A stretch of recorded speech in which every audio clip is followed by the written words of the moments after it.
In the jungle, the stone steps of rise toward the sun. Tourists know the pyramid as El Castillo. Guides talk about equinox shadows that turn the stairway into a serpent, or the ball court where echoes bounce 7 times. But few speak of the whispers. Locals say if you stand in the right place, the wind carries voices. What if that's not just coincidence? What if the oracle it still whispers in the wind?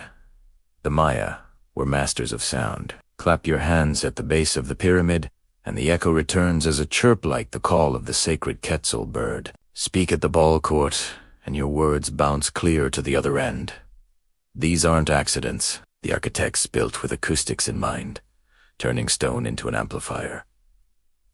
But why? To entertain, or to communicate with something beyond. From a native perspective, voices don't always belong to humans. The wind itself speaks.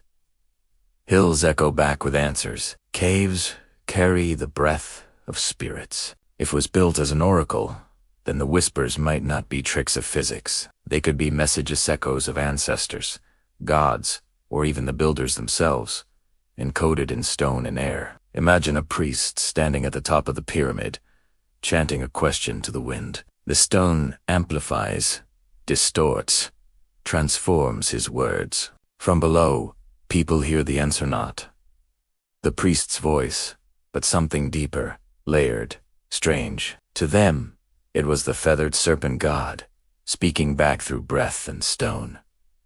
And what if those whispers never stopped? Today, when the wind threads through the ruins, people sometimes hear murmurs, as if conversations float just out of reach.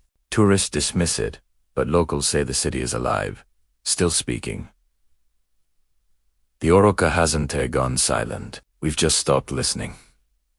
There's another layer. Some believed the temples were tuned to the earth itself, resonating with frequencies of the ground and sky. If so, the whispers could be more than spirits. They could be data sound waves, carrying information from the cosmos, decoded by the geometry of the stones. The Maya may have been less priests than engineers, building a machine to translate wind into wisdom. Picture walking alone through the ruins at dusk. The jungle hums with insects. Shadows stretch long. Suddenly the air shifts, cool and sharp. You hear it words, or something like words faint, but insistent, rising with the breeze. Not in Spanish, not in Maya, but in tones your bones seem to understand. The hair on your arms stands up. You know you're not alone. The city is speaking. Here's the haunting thought.